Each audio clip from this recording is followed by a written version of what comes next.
రుణమాఫీపై తెలంగాణలో వివాదం కొనసాగుతూనే ఉంది. ప్రతి రైతుకి రుణమాఫీ చేస్తామంటున్నారు మంత్రి తుమ్మల. అయితే షరతులు ఎందుకంటూ ప్రశ్నిస్తున్నారు సిపిఎం నేతలు.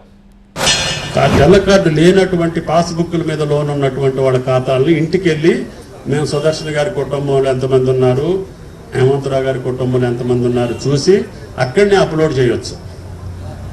యాప్ ఎట్లా పెట్టామంటే నిన్నటి నుంచి పని జరుగుతుంది.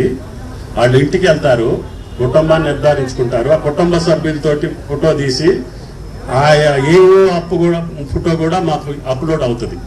వాటికి సుమారుకు 3,000 కోట్లు కావాలి. ఈ నిన్నటి నుంచి మొన్నటి నుంచి యాప్ తయారు చేసి పంపించాము. దాన్ని త్వరితగతిన 2 లక్షల లోపు ఉన్నటువంటి కుటుంబ నిర్ధారణ కానటువంటి తెల్ల కార్డు లేనటువంటి రైతులు కూడా మేము త్వరగానే వారం 10 రోజుల్లోనే పూర్తి చేసి వాళ్ళ అకౌంట్లో 2 లక్షల రూపాయలు చేయటం జరుగుతుంది. అసలు కుటుంబ నిర్ధారణ అవసరం లేదు. ముఖ్యమంత్రి ఏం చెప్పాడంటే మీకు భూమి ఉండి పాసు పుస్తకం ఉండి మీకు బ్యాంకులో అప్పు ఉంటే 2 లక్షల మొత్తం మాఫీ చేస్తామని చెప్పాడు. దానికి కట్టుబడి ప్రభుత్వం ఉండాలి. దానికి కట్టుబడి ఉండాలని చెప్పంటే ప్రభుత్వం ఇంటింటి సర్వే అవసరం లేదు.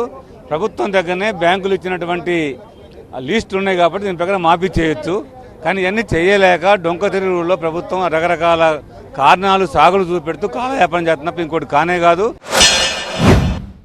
తప్పకుండా మేము అనుకున్నటువంటి 31,000 కోట్లు రైతు చేతిలోకి వెళ్ళేదాకా మాకు బ్యాంకులు అయితే ఏదైతే 42 లక్షల ఖాతాలు ఈ రైతులు మాకు అప్పు ఉందని ఇచ్చారో ఆ 42 లక్షల మందిని కంప్లీట్ చేసేదాకా ప్రక్రియ కొనసాగుద్ది. ఈ రకమైనటువంటి కార్యక్రమాలు మీ యొక్క అవగాహన కోసం, రైతుల యొక్క ఆందోళన కోసం చేస్తుండొచ్చు.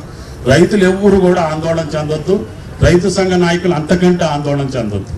ఈ యాప్ ద్వారా అందరూ 18,000 కోట్లు వాళ్ళ ఖాతాలోకి వెళ్ళక ముందే 2 లక్షల పైన ఉన్నటువంటి వాటికి ఎప్పుడు ఇస్తాం, ఎట్లా ఇవ్వగలుగుతాం అనేది నిధుల సమీకరణ బట్టి కేబినెట్ నిర్ణయిస్తుంది. ఇది నెల అవసరం లేదు.